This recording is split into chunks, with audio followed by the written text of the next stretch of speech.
할렐루야. 아멘. 우리에게 참된 기쁨과 행복을 안겨주기 위하여 이 땅에 오신 우리 주님을 향하여 할렐루야 찬양대에서 귀한 찬양을 올렸습니다. 우리 주님께서 영광 중에 받아주신 줄로 믿습니다. 찬양의 가사처럼 주님의 빛을 충만히 받아서 주님의 주시는 그 사랑으로 없는 평강과 기쁨과 행복을 누리며 살아가는 우리 모두가 되기를 주의 이름으로 축원합니다. 이 시간 우리 옆 사람 가면 인사 나누시다. 주님의 이름으로 사랑합니다. 주님의 이름으로 사랑합니다.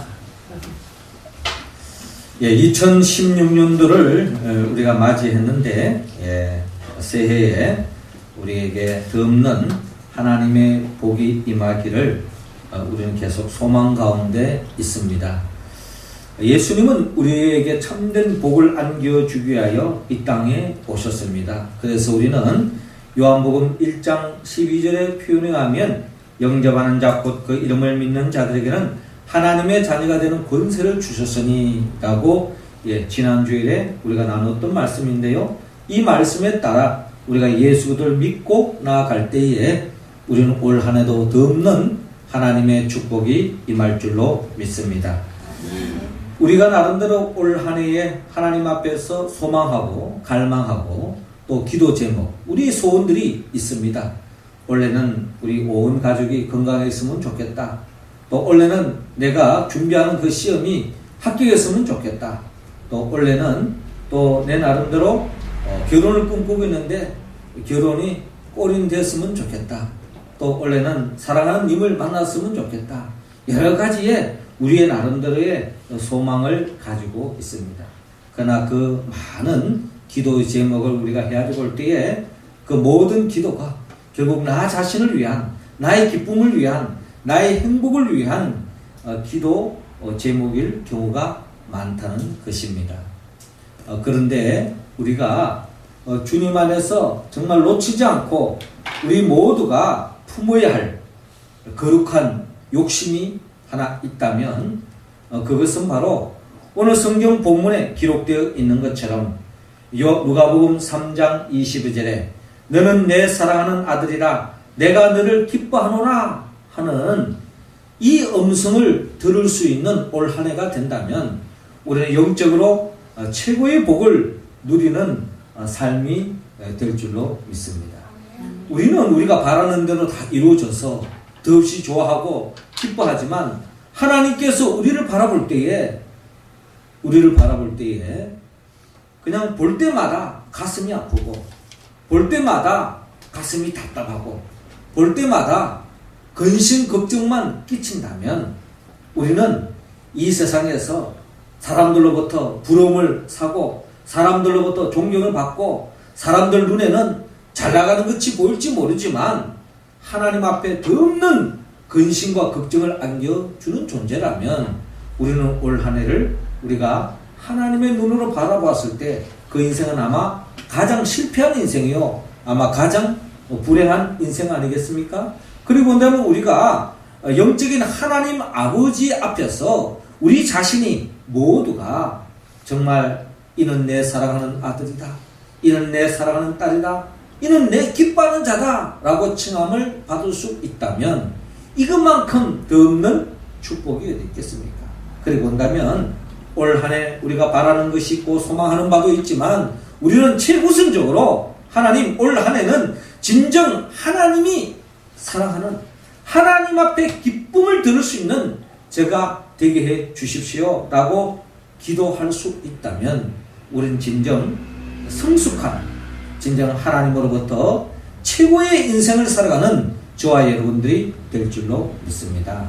오늘 성경의 본문의 말씀은 바로 예수님께서 세례 요한을 통하여 세례를 받으실 때에 또 세례 요한이 예수님에게 세례를 베푸실 때에 그때에 하늘에서 하늘문이 열리면서 하늘에서 성령이 비둘같이 임하면서 하나님의 음성이 들려옵니다. 그 음성이 바로 너는 내 사랑하는 아들이라 내가 너를 기뻐하노라 라는 하나님의 음성이 들려옵니다. 우리도 올 한 해를 살아감에 있어서 우리가 진정 하늘로부터 이런 음성을 들을 수 있는 저와 여러분들이 되기를 원합니다. 우리가 어떻게 하면 야, 니만 보면 답답하다, 니만 보면 그냥 가슴이 아프다 하는 그런 존재가 아니라 니만 보면 사랑스럽구나, 니만 보면 기쁨이 절로 나는구나 하는 그런 저와 여러분들이 되기 위해서는 우리는 어떠한 삶을 살아야 할 것인지 오늘 성경을 통하여 헤아려 보기를 원합니다. 먼저 하나님은 오늘 본문 16절을 통하여 주님을 높이라고 말씀하고 있습니다. 16절 말씀 우리 같이 한번 읽어볼까요? 시작. 요한이 모든 사람에게 대답하여 이르되 나는 물로 너희에게 세를 베풀거니와 나보다 능력이 많으시니가 오시나니 나는 그의 신발끈을 풀기도 감당하지 못하겠노라. 그는 성령과 불로 너희에게 세례를 베푸실 것이요. 아멘. 오늘 성경은 오늘 본문 15절을 통하여 이렇게 시작하고 있습니다. 백성들이 바라고 기다림으로, 백성들이 바라고 기다림으로. 이 말씀은 예수님이 이 세례를 받으실 때에, 예수님이 이 땅에 공생애를 펼칠 때에 그 당시에 많은 사람들이 바라고 기다리고 있었다. 누구를 바라고 기다리고 있었느냐? 그것은 바로 메시아를 바라고 기다리고 있었다라는 것입니다. 메시아는 바로 그리스도죠. 구원자를 말합니다. 구원자를 기다리는 삶의 자리, 우리가 언제 주님을 갈망하게 되어지고 주님을 기다리게 되어집니까? 내 삶이 지극히 어려움에 처했을 때, 내 힘으로는 해결할 수 없는 문제에 봉착했을 때 우리는 하나님을 찾게 되어지고 그리스도, 우리 주님을 찾게 되는 거 아니겠습니까? 그러니까 그 당시에 많은 백성들이 메시아를 바라고 기다렸다 하는 말은 그만큼 삶이 핍절하고, 그만큼 삶이 공고하고, 그만큼 삶이 앞이 캄캄하고 절망적인, 정말 어려움에 처해 있는, 하나님이 도와주지 않으면 살 길이 없는 그런 삶의 자리가 바로 이 당시에 시대적인 배경이었다는 것입니다. 이런 시대 속에 모든 사람들이 요한을 혹 그리스도신가 심중에 생각하니 라고 말씀하고 있는 것처럼 많은 사람들이 생각하기를 그렇게 메시아를 갈망하고 있는 그때에 그 당시에 많은 백성들, 민중들이 그들이 존경하는 사람이 하나 있었는데 그분이 바로 요한이었다는 것입니다. 이 세대 요한을 향해서 사람들이 어떤 생각을 했느냐? 혹 저분이 우리가 그렇게 기다리던 그리스도가 아닌가? 우리가 찾고 있는 메시아가 아닌가? 저분이야말로 우리의 삶의 모든 문제를 해결할 수 있는 분이 아닌가? 하면서 많은 사람들이 세례 요한에 대하여 기대를 품게 되어지고 세례 요한에 대해서 주목을 하게 되어졌다는 겁니다. 이 말은 또 달리 표현한다면 이 세례 요한은 많은 사람, 특별히 없는 사람, 헐벗은 사람, 정말 을과 같은 인생들, 갑질당하고 있는 많은 사람들의 모든 문제를 해결해 줄 수 있는 영웅, 메시아가 아닌가 하는 생각이 들 정도로 인기가 높았다는 것입니다. 그런데 이런 생각에 차 있는 이들을 향해서 오늘 본문 16절에 요한이 모든 사람에게 대답하여 이르되 나는 물로 너희에게 세례를 베풀거니와 나보다 능력이 많으시니가 오시나니 나는 그의 신발끈을 풀기도 감당하지 못하겠노라. 그는 성령과 불로 너희에게 세례를 베푸실 것이요 라고 말씀하고 있습니다. 그러니까 세례 요한은 한마디로 말해서 나는 그리스도가 아니다, 나는 메시아가 아니다, 나는 너희들의 삶의 모든 문제를 해결할 수 있는 구원자가 아니라는 것입니다. 그 메시아, 그 그리스도는 장차 오시는 분인데 그분의 앞에서는 나는 어떤 존재냐? 나는 너희들의 죄 문제를 해결해 주기 위해서 나름대로 죄를 촉구하고 죄를 해결하도록 촉구하는, 그렇게 하기 위해서 물로 세례를 주는 그런 존재에 불과한 데 비해서 그분은 성령과 불로 너희에게 세례를 베풀어 주셔서 진정한 새로운 인생, 하나님의 축복을 담을 수 있는 그런 인생들로 이끌어 주실 분이다. 그러기에 그 예수님, 그 주님은 앞에서 나는 그의 신발끈을 풀기도 감당하지 못하겠노라. 나는 그분에 비한다면 너무나도 보잘것없는 존재다. 나는 미약한 존재다. 나는 아무것도 아니다. 그분이야말로 우리가 의지할 분이다 하면서 세례 요한은 철저하게 주님을 높이고 있는 모습을 우리는 바라볼 수 있습니다. 자, 세례 요한은 그의 인생은 한마디로 말해서 요한복음 3장 30절에 표현하면 그는 흥해야 하겠고 나는 쇠해야 하리라 라고 말할 정도로 자기 자신은 철저하게 예수님을 높이는 데에 그의 인생에 초점을 맞추고 주님을 높이는 데에 그는 전심전력을 다하고 자기 자신은 별 볼일 없는 사람이다. 사람들이 백성들이 자기를 향하여 주목하고 자기 기대를 걸고 자기에게 찾아오는 모든 사람들을 세상 죄를 지고 가는 어린 양을 보라 하면서 예수님을 향하고 예수 그분은 흥해야 하겠다 하면서 나는 쇠해야 하리라 하면서 철저하게 자신을 겸손하며 주님을 높였던 세례 요한을 바라볼 수 있습니다.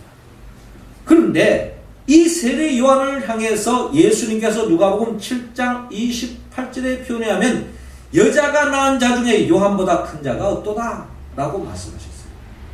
여자가 낳은 자 중에 요한보다 큰 자가 없도다. 이 세상에 많은 사람들이 있지만 여자가 낳은 자 중에 모든 인생들 중에 최고의 인생, 주님 보시기에 정말 최고의 인생을 살은 사람이 세례 요한이라고 칭할 정도로 주님은 이 세례 요한에 대해서 칭찬을 아끼지 않았다라는 것입니다.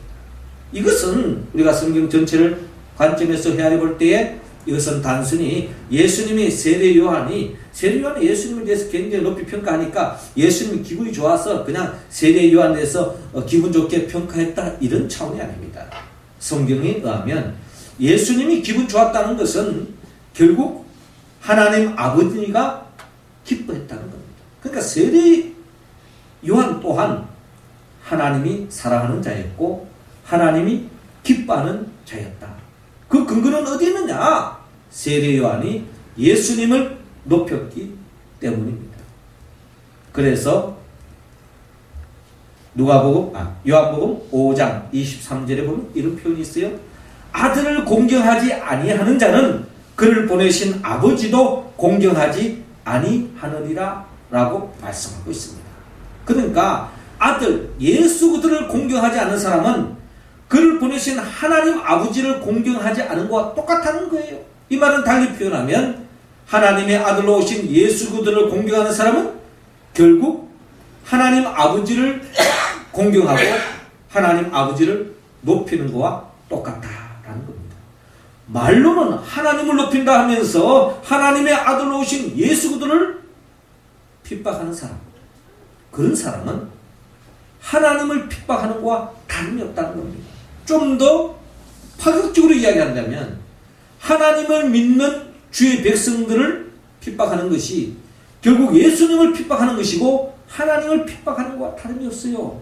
그것은 우리가 사도행전에 보면은 사도 바울이 사도가 되기 전에 사울일 때에 그가 예수 믿는 사람을 핍박하러 다녔습니다. 예수 믿는 사람들을 잡아서 옥에 가두고 심지어 스데반을 죽이는 데 앞장섰던 게 사울 아닙니까? 그런데 이 사울이 다메섹 도상에서 빛으로 부활하신 주님을 만나게 됩니다. 그때 주님이 하신 말씀, 네가 왜 나를 핍박하느냐? 저거 언제 주님 핍박했습니까? 결국 사울은 예수님을 핍박한 적 없어요. 단지 예수 믿는 사람, 교회를 핍박했습니다. 그게 결국 주님을 핍박하는 것과 다름이 없었다는 것입니다. 자, 그렇게 볼 때에 결국 사울은 하나님을 공경한다고 생각했지만 예수를 핍박하고 예수 믿는 사람을 핍박하기 때문에 결국 하나님의 핍박한다는 것을 뒤늦게 깨닫고서 그가 그때부터 회개하고 진정 예수 그대의 종이 되어가지고 주님을 위해서 목숨 걸고 일평생을 받았던 게 바로 사도 바울의 삶의 모습이었다는 것입니다. 이런 맥락에서 볼 때에 결국 세례 요한은 온전히 주님을 공경했다. 결국 하나님을 높였다. 이로 인하여 세례 요한은 덧없는 하나님의 사랑과 기쁨의 존재가 되었다라고 우리는 헤아려 볼 수 있다는 것입니다. 그러므로 우리 또한 주님을 높여야 합니다. 예수님 당시 이 땅에 오셨을 때에 동방 박사들은 황금과 모락과 유황을 바쳐 주님을 경배했습니다. 성경은 이들을 향하여 축복받은 자라고 표현하지 않습니까? 그런가 반해서 그 당시에 최고의 권력의 자리에 있었던 헤롯 왕은 결국 예수 그리스도를 죽이는데 앞장섰던 사람입니다. 결국 성경의 표현을 하면 결국 헤롯은 세상적인 그 모든 것을 가졌을지는 모르지만 결국 실패한 인생이요, 결국 심판의 대상이요, 하나님의 가슴에 못을 박은 사람이 바로 이 헤롯 왕이라는 것입니다. 그리고 본다면 올 한 해 우리가 진정 하나님으로부터 사랑받고 하나님 앞에 기쁨 들은 저와 여러분들이 되기 위해서는 우리가 주님을 높이고 주님을 위하는 삶을 살 때에 주님은 우리를 향하여 더없이 기뻐할 줄로 믿습니다. 주님을 높이는 방법, 우리가 예배로 나와서 주님의 찬양하고 주님의 이름으로 기도하고 주 예수 그리스도의 복음을 나눌 때, 그리고 내 삶의 자리에 돌아가서 예수 그리스도를 자랑하고 예수 그리스도를 증거할 때에 하나님은 우리를 향하여 이는 내 사랑하는 아들이다, 내 기뻐하는 자다 라고 칭함을 받지 않겠습니까? 우리 모두가 그렇게 되기를 주의 이름으로 축원합니다. 이어서 두 번째로 우리가 하나님의 덧없는 사랑과 기쁨의 존재가 되기 위해서는 주님을 알아야 합니다. 우리 17절 말씀 할렐루야 찬양대원들이 읽어주시기 바랍니다. 시작. 손에 키를 들고 자기의 타작 마당을 정하게 하사 알곡은 모아 곳간에 들이고 쭉정이는 꺼지지 않는 불에 태우시리라. 아멘. 자, 이어지는 본문 17절은 세례 요한이 예수님이 어떤 분인가를 또한 증거하고 있는데 17절을 보니까 손에 키를 들고 자기의 타작마당을 정하게 하사 알곡은 모아 곳간에 들이고 죽정이는 꺼지지 않는 불에 태우시리라 라고 말씀하고 있습니다. 세례 요한이 바라보았던 예수님은 어떤 분인가? 손에 키를 들고 자기의 타작마당을 정하게 하사 하는 이 말씀을 보면 우리 주님은, 우리 예수님은 이 역사의 주인으로서 역사를 주관하고 계시다. 그러면서 그 역사를 주인이 되시는 우리 주님이 알곡은 모아 곳간에 들이고 죽정이는 꺼지지 않는 불에 태우시는 분으로 세례 요한은 이해했다는 것입니다. 그러니까 예수님은 알곡을 모아 곳간에 들인다는 말은 우리의 진정한 구원자라는 것입니다. 그런가 하면은 죽정이는 꺼지지 않는 불에 태우시리라 하는 말씀은 가라지와 같고 염소와 같고 진정 하나님 앞에 껍데기밖에 없는 이 죽정이 같은 그런 인생들은 꺼지지 않는 불에 태우시는 심판자이심을 밝히고 있습니다. 역사의 주인 되신 우리 주님은 우리의 삶의 구원자일 뿐만 아니라 역사의 심판자가 되신다라고 세례 요한은 고백하고 있습니다. 이러한 주님을 우리는 알아야 합니다. 이러한 주님을 알 때에 우리는 진정 하나님의 사랑과 기쁨을 한 몸에 받을 수 있습니다. 예수님께서 이 세상의 진정한 구원과 심판자로 오셨는데 이것을 예표하는 구약의 역사적인 사건이 하나 있는데 그것이 바로 출애굽기 12장에 보면은 유월절 어린 양의 피의 사건을 통하여서 이스라엘 백성들이 13장에 출애굽을 하게 되어집니다.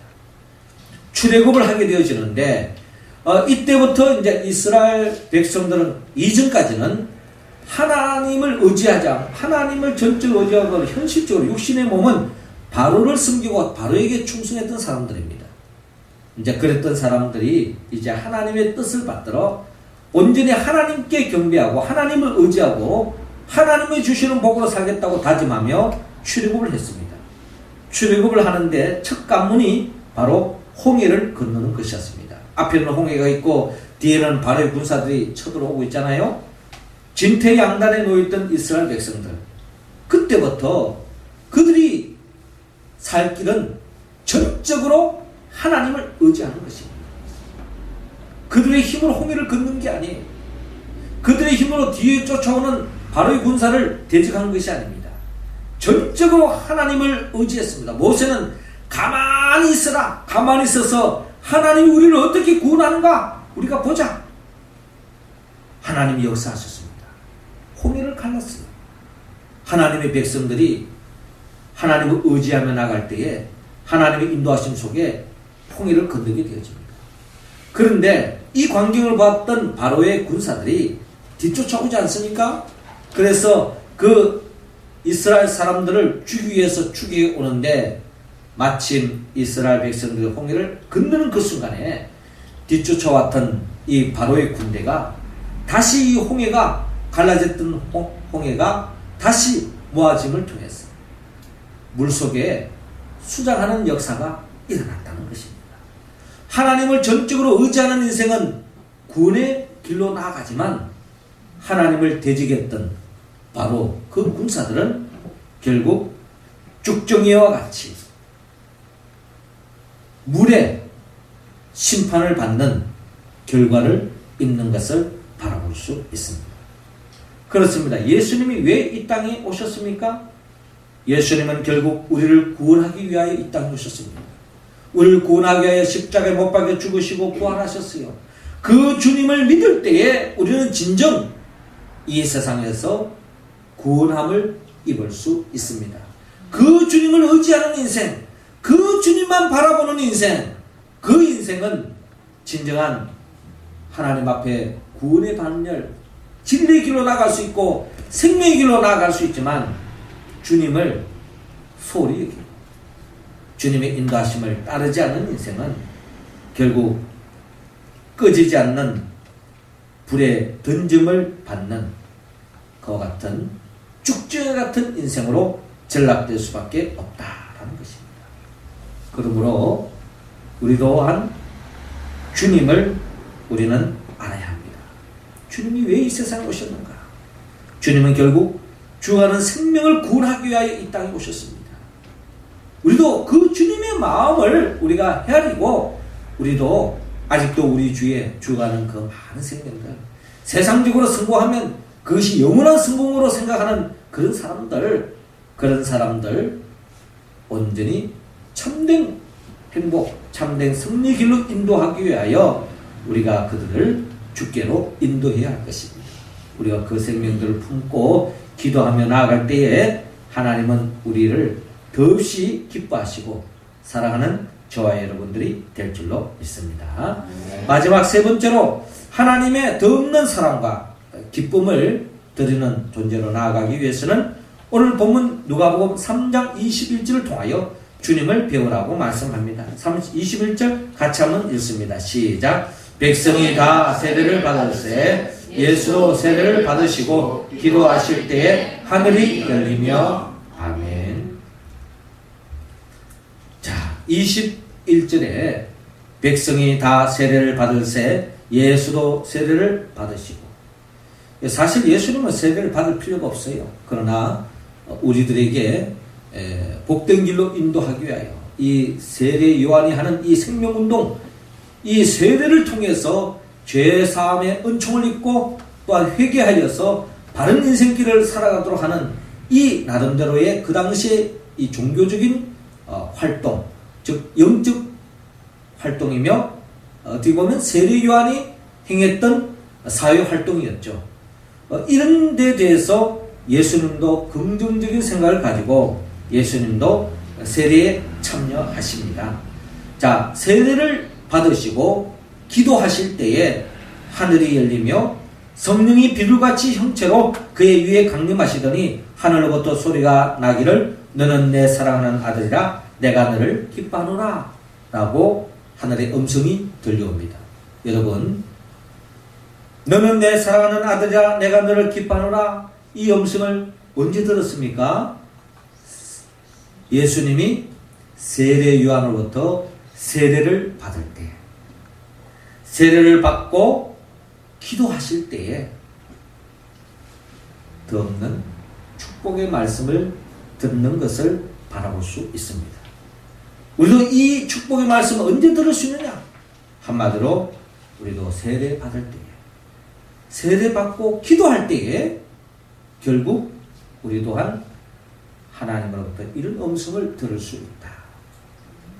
여기에는 우리가 다 세례를 다 받으신 분들,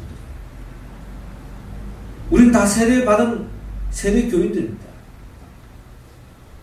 제가 알기로 여기 계시면 다 세례를 받은 걸로 알고 있는데, 여러분, 세례가 어떤 의미를 가지고 있습니까?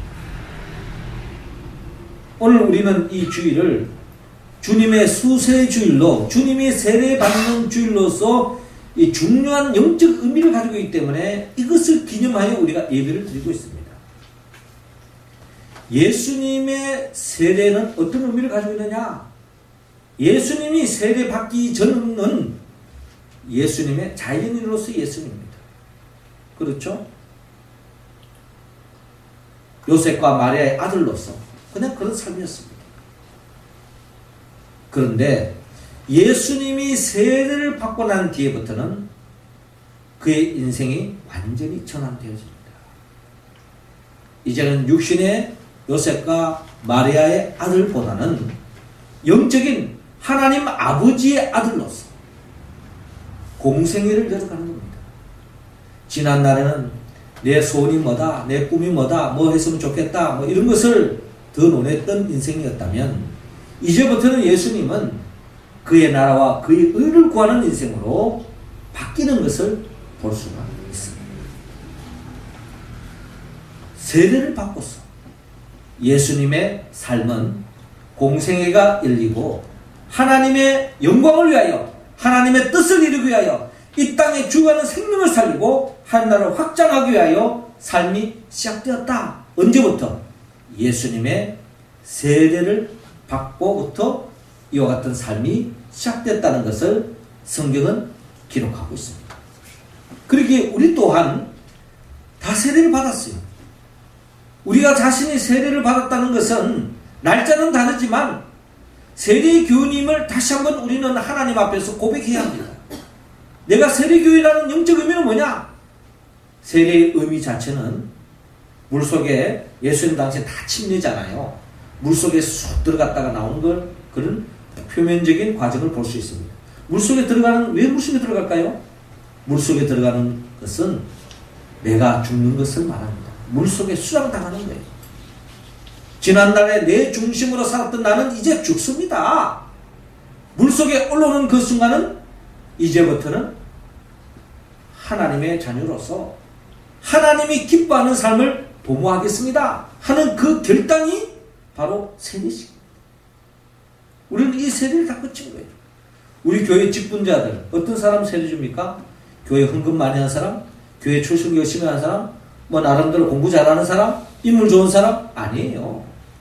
세례 교인들에게 교회 직분을 주시고 교회 사명을 안겨주는 것입니다. 왜? 이제부터는 내 사적인 것보다는 공적인 하나님의 일을 먼저 우선시하겠다라고 결단한 사람들이기 때문에 그런 사람들이 집사가 되고 권사가 되고 장로가 되고 목사가 되는 거예요.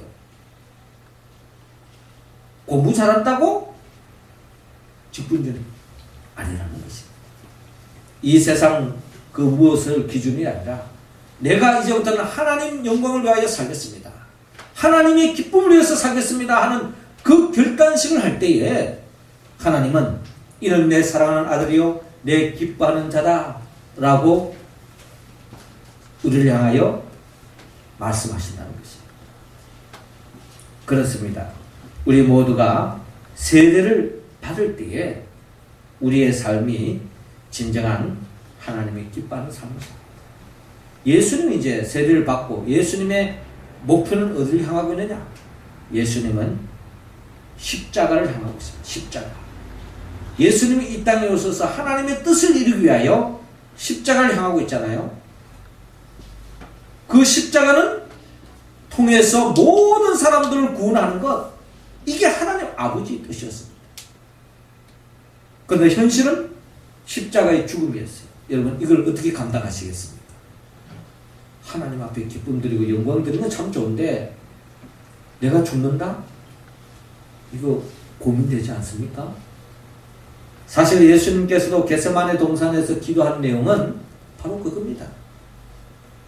주여 이 잔을 내게서 지나가게 하옵소서. 예수님도 인간의 몸을 가진지라 인간적인 생각이 있는 거예요. 가능하면 좀 더 오래 살고 싶고, 가능하면 좀 장가도 가고 싶고, 또 가능하면 제자들과 좀 오랫동안 같이 어울려서 좀 소풍도 다니고 수학여행도 가고 해외여행도 좀 다니고, 얼마나 좋습니까? 뭐 단순히 예수님이 해외여행 가면 그냥 놀러만 다녔겠어요? 온 세계 복음 전파하고 다니면서 뭐 그런 나름대로의 예수님도 그런 어떤 소망이 인간적으로 없었을까요?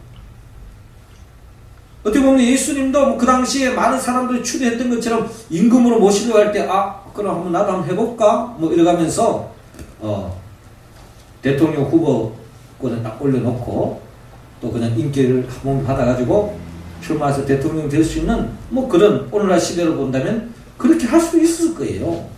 그런 인간적인 생각도 있을 겁니다.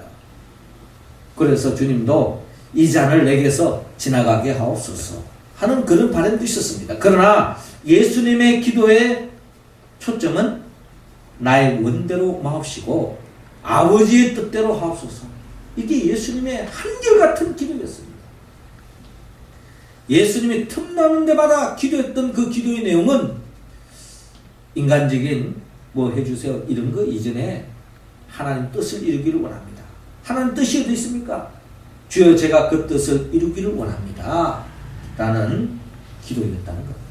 그런 맥락에서 볼 때 예수님께서 세례를 받고 기도하실 때에 이는 내 사랑하는 아들이요 내 기뻐하는 자다 라는 말씀을 하나님께서 하셨는데, 결국 예수님이 세례를 받고 무슨 기도를 했을까?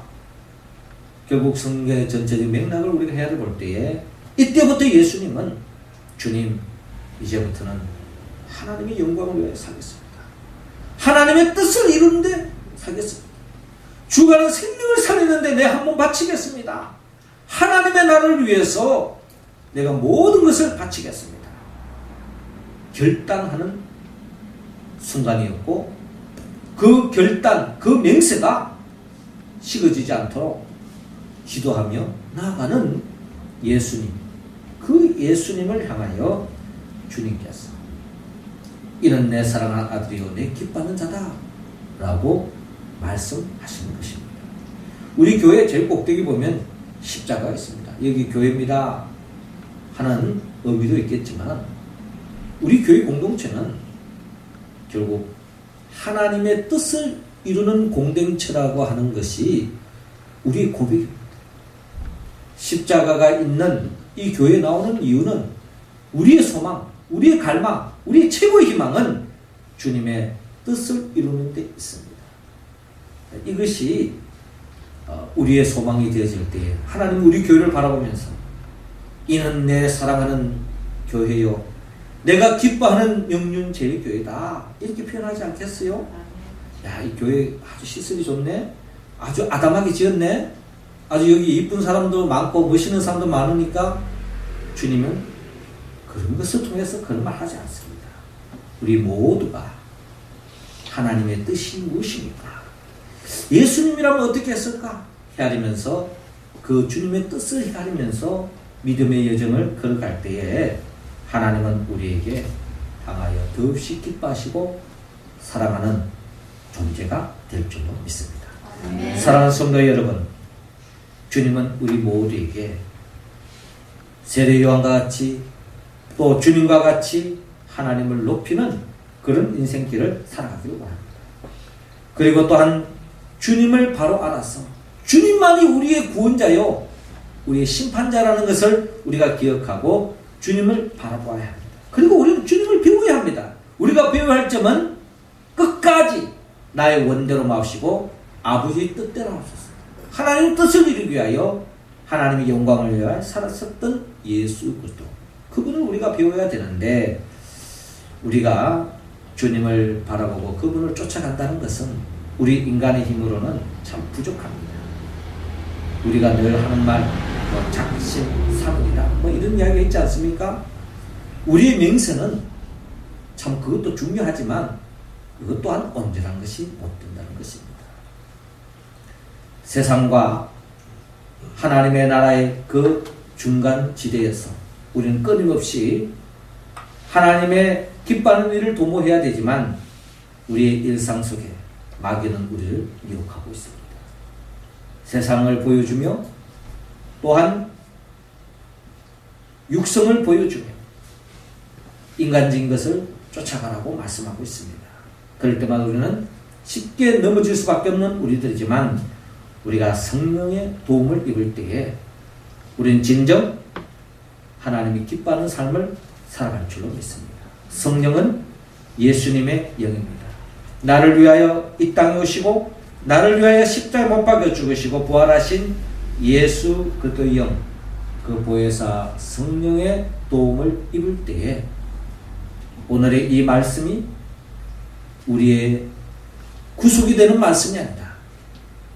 성령의 도우심을 입을 때에 이 말씀에 응답함으로 결국 하나님 앞에 영광 돌리고 또는 하나님이 예비하신 그 복을 받아 누리는 우리 모두가 될 줄로 믿습니다. 올 한 해도 그의 나라와 그의 의를 구함으로 하나님 앞에 모든 것을 더함 받는 우리 모두가 되기를 주의 이름으로 축원합니다. 기도드리겠습니다. 하늘에 계신 우리 아버지, 이 시간 하늘 문을 활짝 여시사 우리 한 사람 한 사람에게 성령의 기름을 부어 주옵소서. 보혜사 성령님께서 우리를 도와주시고 이끌어 주셔서 매일매일 삶의 자리에서 주님을 높이고 또 주님을 바로 알고 주님을 배워서 주님과 같이 이제는 내 뜻대로 사는 것이 아니라 하나님 아버지의 뜻을 이루기 위하여 하나님 아버지의 영광을 위하여 살아가는 우리 모두가 되어서 덧없는 축복된 인생을 살아가는 우리 모두가 되게 하소서. 예수님의 이름으로 기도하옵나이다. 아멘.